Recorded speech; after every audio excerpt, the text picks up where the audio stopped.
عرفان مدنی T V کے ناظرین، آپ سب کو اسلامی سال کا دوسرا مہینہ سفر المظفر بہت بہت مبارک ہو۔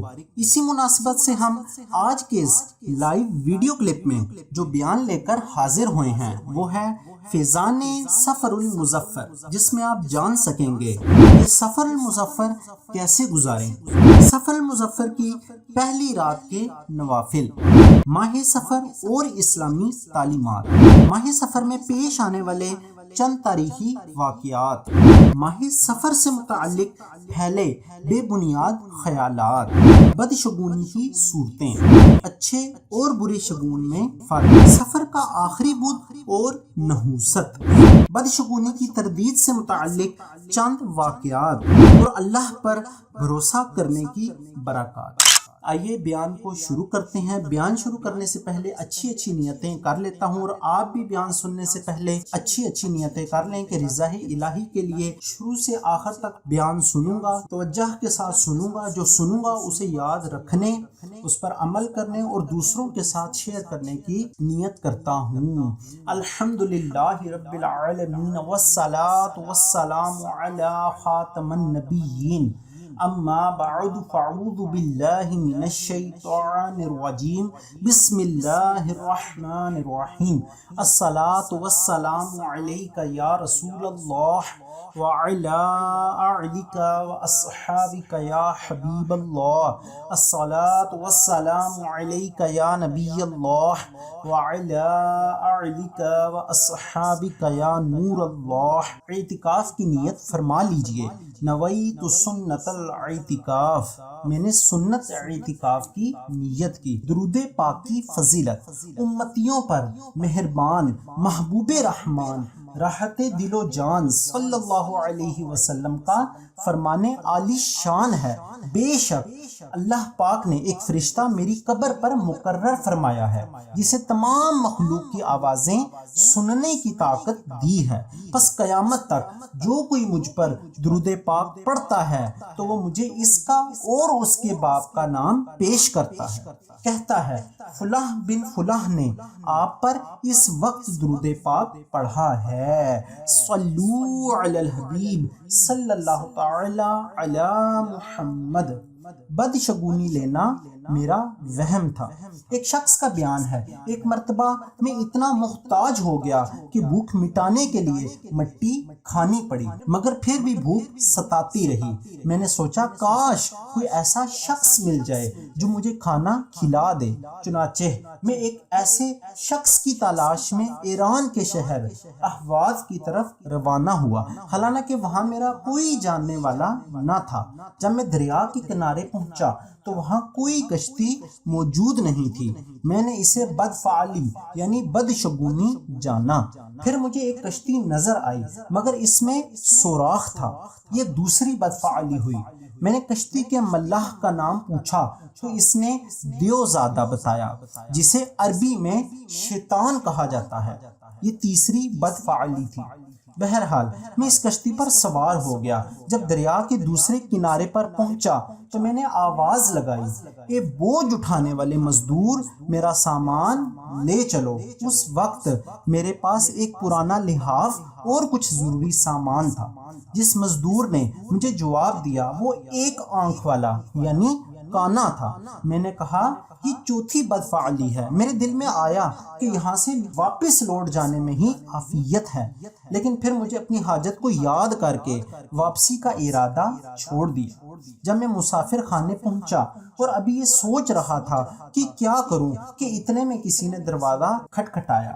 میں نے پوچھا کون؟ تو جواب ملا، میں آپ سے ہی ملنا چاہتا ہوں۔ میں نے پوچھا کیا تم جانتے ہو کہ میں کون ہوں؟ اس نے کہا ہاں۔ میں نے دل میں کہا یا تو یہ دشمن ہے یا پھر بادشاہ کا نمائندہ ہے۔ میں نے کچھ دیر سوچنے کے بعد دروازہ کھول دیا۔ اس شخص نے کہا مجھے فلاں شخص نے آپ کے پاس بھیجا ہے اور یہ پیغام دیا ہے کہ اگرچہ میرے آپ سے اختلافات ہیں لیکن اخلاقی حقوق کی ادائیگی ضروری ہے۔ میں نے آپ کے حالات سنے ہیں، اس لیے مجھ پر لازم ہے کہ آپ کی ضروریات پوری کروں۔ اگر آپ 1 یا 2 ماہ تک ہمارے یہاں ٹھہریں تو آپ کی ضروریات پوری کی جائیں گی۔ اور اگر آپ یہاں سے جانا چاہتے ہیں تو یہ 30 دینار یعنی 30 دینار ہیں، انہیں اپنی ضروریات پر خرچ کر لیجئے اور تشریف لے جائیے، ہم آپ کی مجبوری سمجھتے ہیں۔ اس شخص کا بیان ہے کہ اس سے پہلے میں کبھی 30 دینار کا مالک نہیں ہوا تھا، اور مجھ پر یہ بات بھی ظاہر ہو گئی کہ بدشگونی کی کوئی حقیقت نہیں۔ حکیم الامت حضرت مفتی احمد یار خان نعیمی رحمۃ اللہ علیہ لکھتے ہیں، اسلام میں نیک فعل لینا جائز ہے، بد فعلی یعنی بدشگونی لینا حرام ہے۔ صلو علی الحبیب صلی اللہ تعالی علی محمد۔ پیارے اسلامی بھائیوں، بیان کردہ حکایت سے پتہ چلا بدشگونی کا حقیقت سے دور دور تک کوئی تعلق نہیں ہوتا۔ وہ شخص دوران سفر اپنے ذہن کے مطابق بدشگونیوں کا شکار ہوا اور یہ سوچنے لگا کہ اب سفر ختم کر کے واپس جانے میں ہی عافیت ہے، کیونکہ اس کے خیال کے مطابق اتنی ساری بدفعلیوں یعنی بدشگونیوں کے بعد اس کی حاجت کا پورا ہونا ممکن نہ تھا۔ کیونکہ سفر کرنا بھی ضروری تھا، لہٰذا اس نے سفر ختم نہ کیا۔ وہ وہاں پہنچا تو اسے اتنی رقم مل گئی جو اس سے پہلے اس نے کبھی دیکھی بھی نہیں تھی اور نہ ہی اسے اس کی توقع تھی۔ اپنی حاجت کے اس طرح پورے ہونے کے بعد اس نے یہ ذہن بنا لیا کہ بدشگونی کی کوئی حقیقت نہیں ہے۔ اس حکایت سے ان لوگوں کے وہم کی مکمل کاٹ ہو گئی جو کسی انسان، جانور، کسی دن یا مہینے کو صرف اپنے وہم کی بنیاد پر منحوس خیال کرتے ہیں، حالانکہ شریعت میں اس کی کوئی حقیقت نہیں۔ یاد رکھیے، جو شخص وہم کی آفت میں مبتلا ہو جاتا ہے تو اسے ہر چیز منحوس محسوس ہونے لگتی ہے، حتیٰ کہ وہمی شخص کم عقل لوگوں کی باتوں میں آ کر غلط فیصلے کر کے نہ صرف خود آزمائش میں مبتلا ہو جاتا ہے بلکہ دیگر لوگوں کے لیے بھی وبال جان بن کر رہ جاتا ہے۔ کسی مسلمان کے منحوس ہونے کا خیال نفرت کے وبال میں ڈال سکتا ہے۔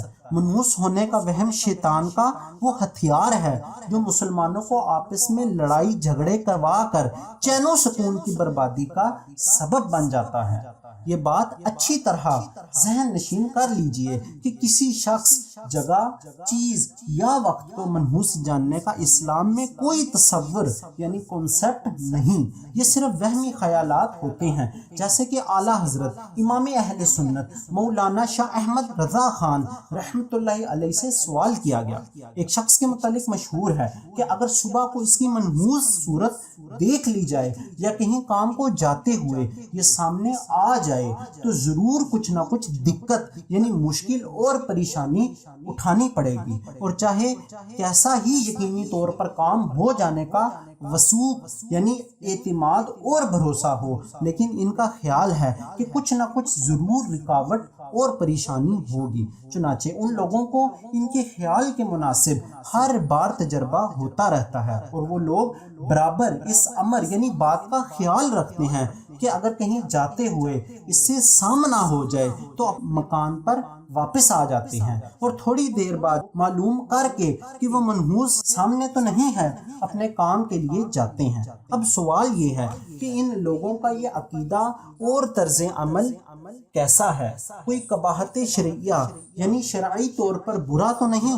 اعلیٰ حضرت رحمت اللہ علیہ نے جواب دیا، شریعت مطہرہ میں اس کی کچھ اصل نہیں، لوگوں کا وہم سامنے آتا ہے۔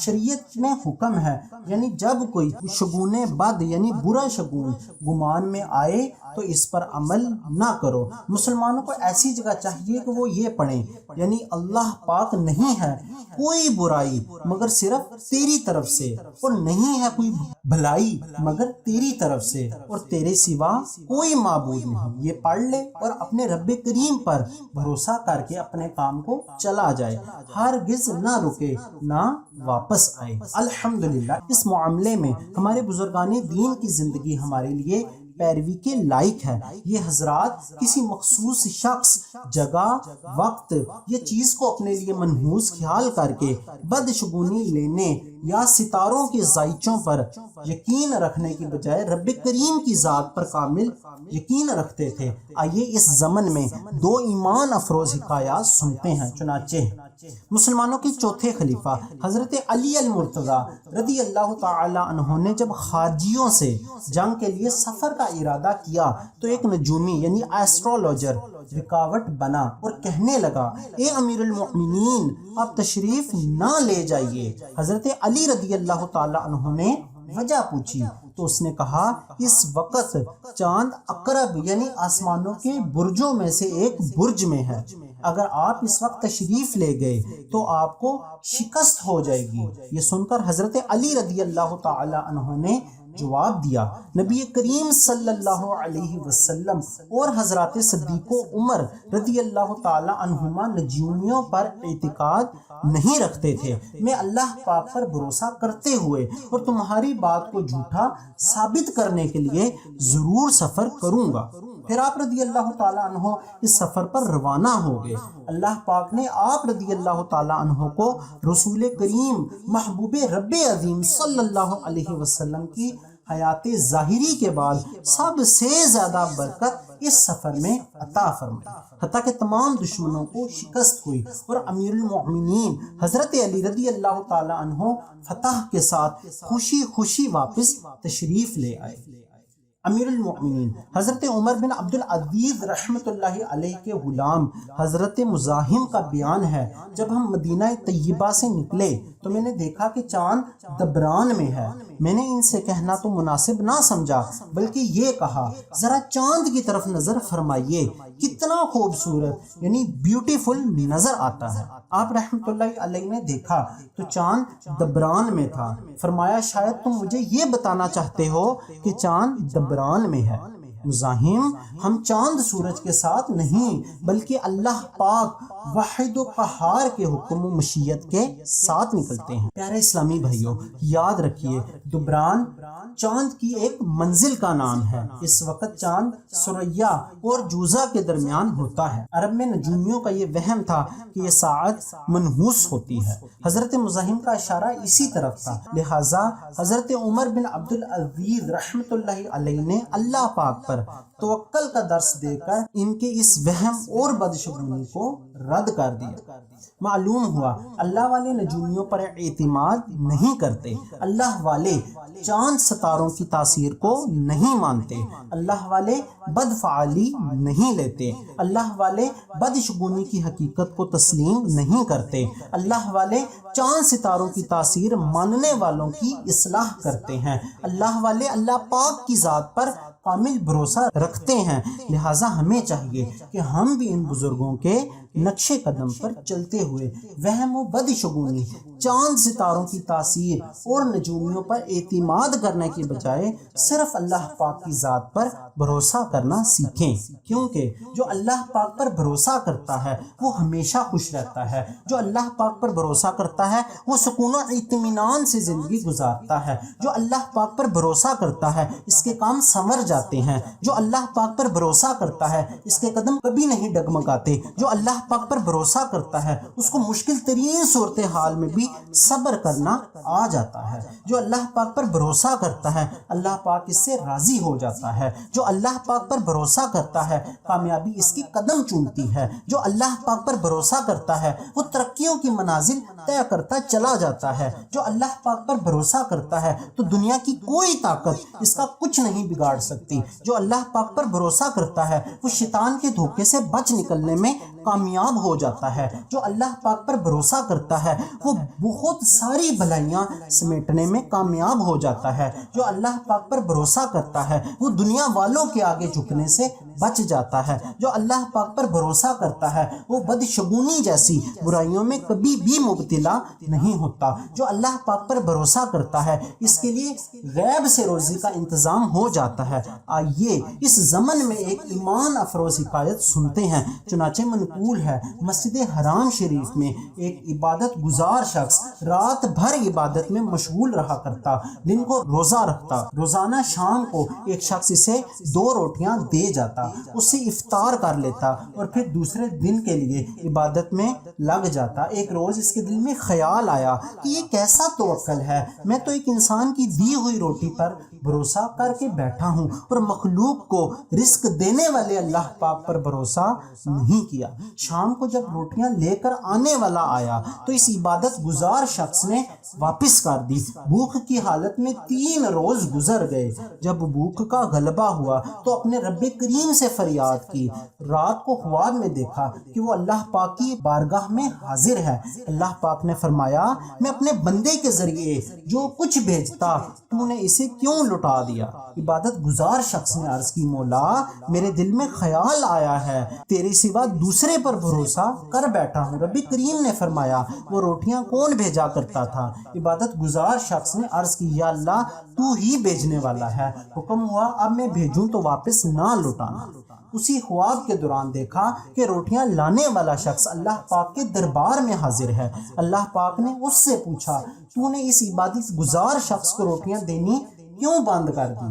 اس نے عرض کی، اے مالک و مولا تجھے خوب معلوم ہے۔ پھر پوچھا، اے بندے وہ روٹیاں تو کسے دیتا تھا؟ اس بندے نے عرض کی، میں تو تجھے یعنی تیری ہی راہ میں دیتا تھا۔ ارشاد ہوا، تو اپنا عمل جاری رکھ، میری طرف سے تیرے لیے اس کے بدلے میں جنت ہے۔ صلو علی الحبیب صلی اللہ تعالی علی محمد۔ پیارے اسلامی بھائیوں، سنا آپ نے، جو بندہ اللہ پاک کی ذات پر بھروسہ کرتا ہے تو اس کے لیے غیب سے رزق کا انتظام ہو جاتا ہے۔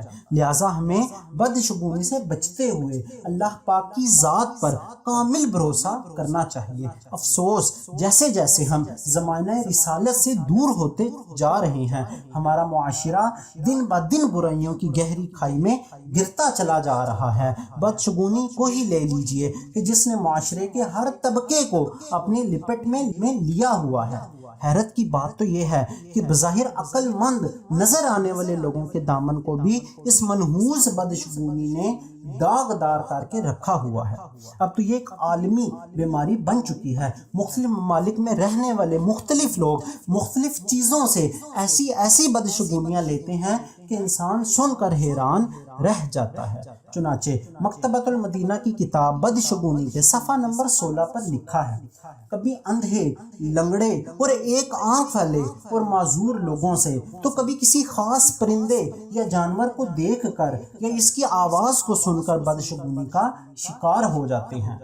کبھی کسی وقت یا دن یا مہینے سے بدفعالی لیتے ہیں۔ کوئی کام کرنے کا ارادہ کیا اور کسی نے طریقہ کار میں نقصان کی نشاندہی کر دی یا اس کام سے رک جانے کا کہا تو اسے بدشگونی لیتے ہیں کہ اب تم نے ٹانگ اڑا دی ہے تو یہ کام نہیں ہو سکے۔ کبھی ایمبولینس کی آواز سے تو کبھی فائر بریگیڈ یعنی آگ بجھانے والی گاڑی کی آواز سے بدشگونی میں مبتلا ہو جاتے ہیں۔ کبھی اخبارات میں شائع ہونے والے ستاروں کے کھیل سے اپنی زندگی کو غمگین اور رنجیدہ کر لیتے ہیں۔ کبھی مہمان کی رخصتی کے بعد گھر میں جھاڑو دینے کو منحوس خیال کرتے ہیں۔ کبھی جوتا اتارتے وقت جوتے پر جوتا آنے سے بدشگونی لیتے ہیں۔ سیدھی آنکھ پھڑکے تو یقین کر لیتے ہیں کہ کوئی مصیبت آئے گی۔ عید جمعہ کے دن ہو جائے تو اسے حکومت وقت پر بھاری سمجھتے ہیں۔ کبھی بلی یعنی کیٹ کے رونے کو منحوس سمجھتے ہیں تو کبھی رات کے وقت کتے کے رونے کو،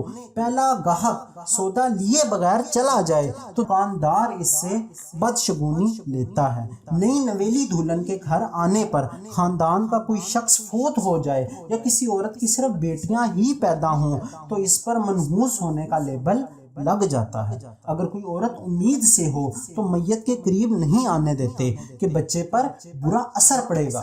جوانی میں بیوہ ہو جانے والی عورت کو منحوس جانتے ہیں۔ یہ کہتے ہیں کہ خالی کینچی چلانے سے گھر میں لڑائی ہوتی ہے، کسی کا کنگھا استعمال کرنے سے دونوں میں جھگڑا ہوتا ہے، خالی برتن یا چمچ آپس میں لڑانے سے گھر میں لڑائی جھگڑا ہو جاتا ہے، جب بادلوں میں بجلی کڑک رہی ہو اور سب سے بڑا بچہ باہر نکلے تو بجلی اس پر گر جائے گی، بچے کے دانت الٹے نکلیں تو ننیال یعنی ماموں وغیرہ پر بھاری ہوتے ہیں، چھوٹا بچہ کسی کی ٹانگ کے نیچے سے گزر جائے تو اس کا قد چھوٹا رہ جاتا ہے، بچہ سویا ہو اس کے اوپر سے کوئی پھلانگ کر گزر جائے تو بچے کا قد چھوٹا رہ جاتا ہے۔ مغرب کے بعد دروازے میں نہیں بیٹھنا چاہیے کیونکہ بلائیں گزر رہی ہوتی ہیں۔ زلزلے کے وقت بھاگتے ہوئے جو زمین پر گر گیا وہ گونگا ہو جائے گا۔ رات کو آئینہ دیکھنے سے چہرے پر جھریاں پڑتی ہیں، انگلیاں چٹکھانے سے نحوست آتی ہے۔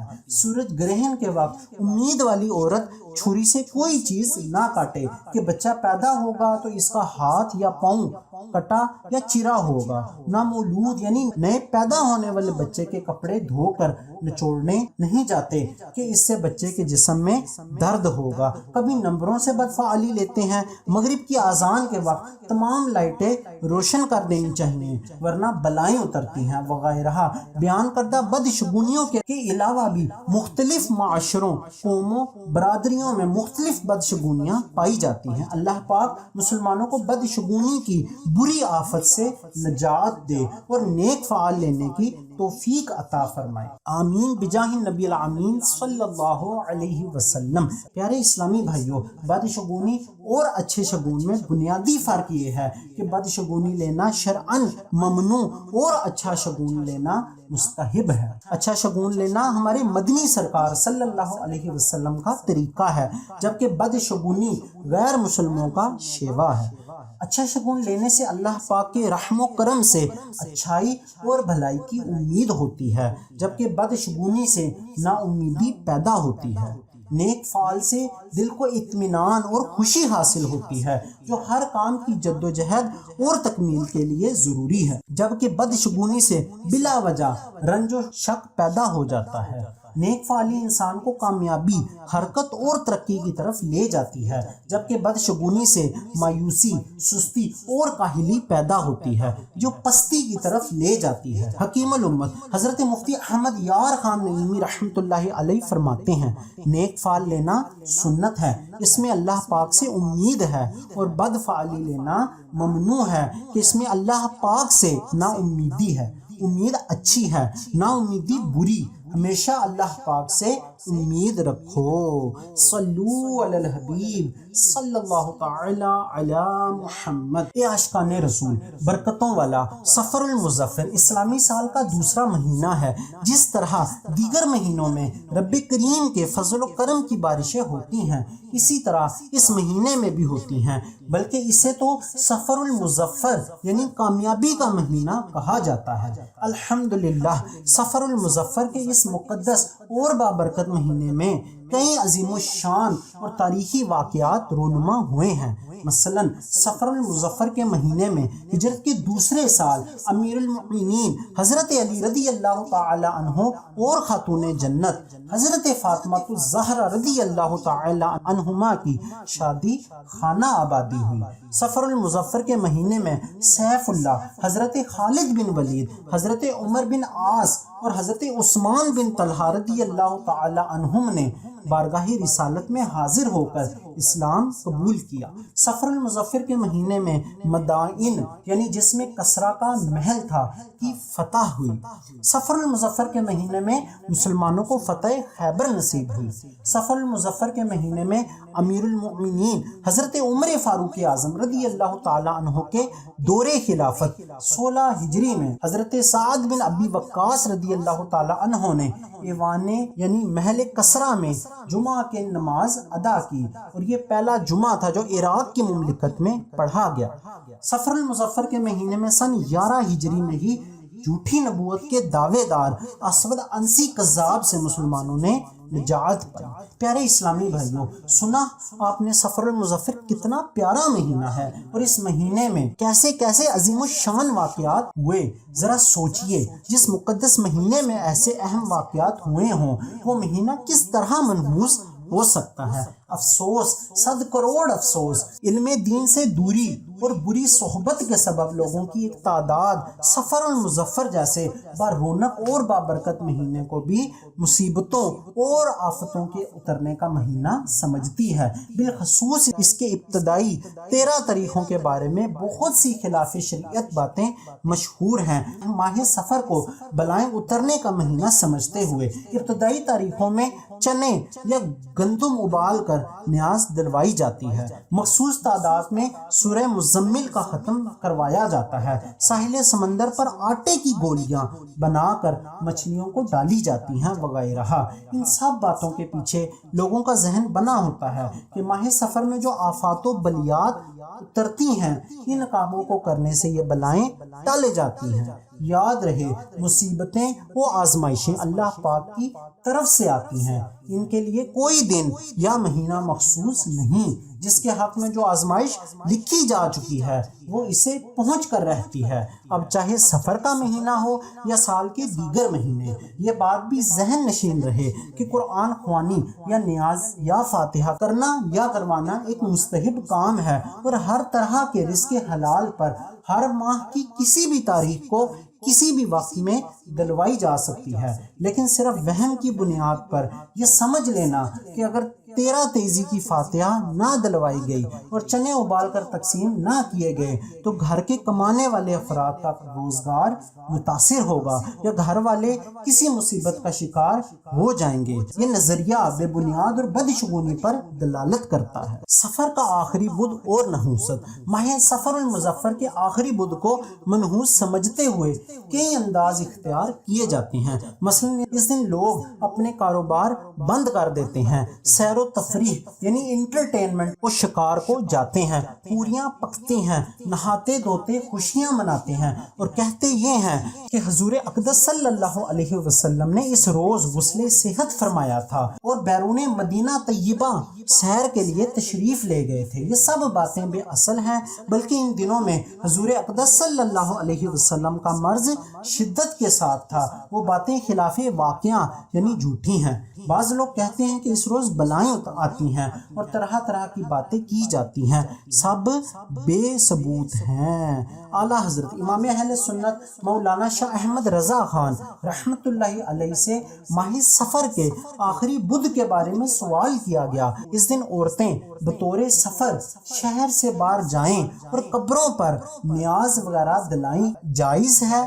یا نہیں؟ تو آپ نے اس کا جواب دیتے ہوئے ارشاد فرمایا، ایسا ہرگز نہ ہو کہ اس میں سخت فتنہ ہے، اور 4 شنبہ یعنی بدھ کا دن منانا محض بے اصل۔ حکیم الامت حضرت مفتی احمد یار خان نعیمی رحمۃ اللہ علیہ فرماتے ہیں، بعض لوگ سفر کے آخری 4 شنبہ یعنی بدھ کے دن کو خوشیاں مناتے ہیں کہ منوس شہر یعنی مہینہ چل دیا، یہ بھی باطل یعنی اس کی کوئی حقیقت نہیں ہے۔ پیارے پیارے اسلامی بھائیوں، آئیے ماہ سفر اور اسلامی تعلیمات کے بارے میں سنتے ہیں۔ بیان کردہ باتوں کو سن کر سفر المظفر کو منحوس سمجھنے کا وہم دل سے نکل گیا ہوگا۔ اگر کسی کے دل و دماغ میں کبھی اس طرح کے وسوسے آئیں تو اسے چاہیے کہ وہ ان کی طرف توجہ نہ دے، بلکہ اسلامی تعلیمات پر عمل کرے۔ ماہ سفر کے بارے میں نحوست کا وہم ختم کرنے کے لیے یہ بات ذہن نشین رہے کہ سال کے تمام مہینے اللہ پاک کے بنائے ہوئے ہیں،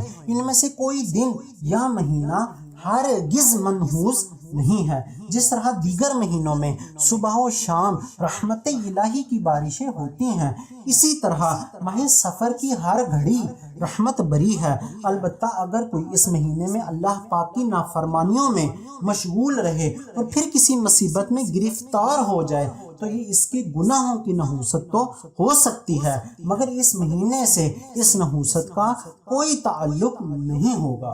جیسا کہ تفسیر روح البیان میں لکھا ہے کہ سفر وغیرہ کسی مہینے یا مخصوص وقت کو منحوس سمجھنا درست نہیں۔ تمام اوقات اللہ پاک کے بنائے ہوئے ہیں اور ان میں انسانوں کے اعمال واقع ہوتے ہیں۔ جس وقت میں بندہ مومن اللہ پاک کی اطاعت و بندگی میں مشغول ہو وہ وقت مبارک ہے، اور جس وقت میں اللہ پاک کی نافرمانی کرے تو وہ وقت اس کے لیے منحوس ہے۔ دراصل اصل نحوست تو گناہوں میں ہے۔ صلو علی الحبیب صلی اللہ علیہ وسلم۔ پیارے اسلامی بھائیوں، تو ہم سفر المظفر کیسے گزاریں؟ ماہ سفر بھی سال کے دیگر مہینوں کی طرح ایک بابرکت مہینہ ہے، لہٰذا اس مہینے کو بھی دیگر مہینوں کی طرح بابرکت سمجھنا چاہیے۔ اس مہینے میں بھی گناہوں سے بچتے ہوئے خوب نیک اعمال کرنے چاہیے، نفل روزوں کا اہتمام یعنی ارینجمنٹ کرنا چاہیے، نوافل اور ذکر و درود کی کثرت کرنی چاہیے، اور سفر المظفر سے متعلق ہمارے بزرگان بزرگان دین رحمت اللہ علیہم سے جو اوراد و وظائف منقول ہیں ان پر عمل کرنا چاہیے. انشاءاللہ اس کی برکت سے ڈھیروں بھلائیاں نصیب ہوں گی. آئیے ماہ سفر کے تعلق سے بزرگان دین سے منقول نوافل و وظائف وغیرہ کے بارے میں سنتے ہیں. ماہ سفر کی پہلی رات میں نماز عشاء کے بعد ہر مسلمان کو چاہیے کہ 4 رکعت نماز پڑھے. پہلی رکعت میں سورہ فاتحہ کے بعد سورہ کافرون 15 مرتبہ پڑھے. دوسری رکعت میں سورہ فاتحہ کے بعد سورہ اخلاص 11 مرتبہ پڑھے. تیسری رکعت میں سورہ فاتحہ کے بعد سورہ فلق 15 بار پڑھے اور چوتھی رکعت میں سورہ ناس 15 مرتبہ پڑھے. سلام پھیرنے کے بعد چند بار ایاک نعبد و ایاک نستعین پڑھے. پھر 70 مرتبہ درود شریف پڑھے تو اللہ پاک اس کو بڑا ثواب عطا فرمائے گا اور اسے ہر بلا سے محفوظ رکھے گا. بلاؤں سے حفاظت. جو سفر المظفر کے آخری بدھ کو 4 رکعت اس طرح پڑھے کہ ہر رکعت میں سورہ فاتحہ کے بعد 17 بار سورہ کوثر اور 5 بار سورہ اخلاص، 5 بار سورہ فلق اور 5 بار سورہ ناس پڑھے اور سلام کے بعد یہ دعا پڑھے. ترجمہ: یہ بڑی قوتوں والے، سخت پکڑ فرمانے والے، اے عزیز تیری عزت کی قسم تو اپنی تمام مخلوق پر غالب ہے. مجھے اپنی تمام مخلوق سے بے نیاز کر دے. اے احسان فرمانے والے، اے خوبصورتی عطا فرمانے والے، اے فضل فرمانے والے، اے انعام کرنے والے، اے عزت دینے والے، اے شریک سے پاک ذات، تجھے اپنی رحمت کا واسطہ ہم پر رحم فرما. یہ سب سے بڑھ کر رحم فرمانے والے. تو اللہ پاک اسے اگلے سال تک تمام بلاؤں سے محفوظ رکھے گا.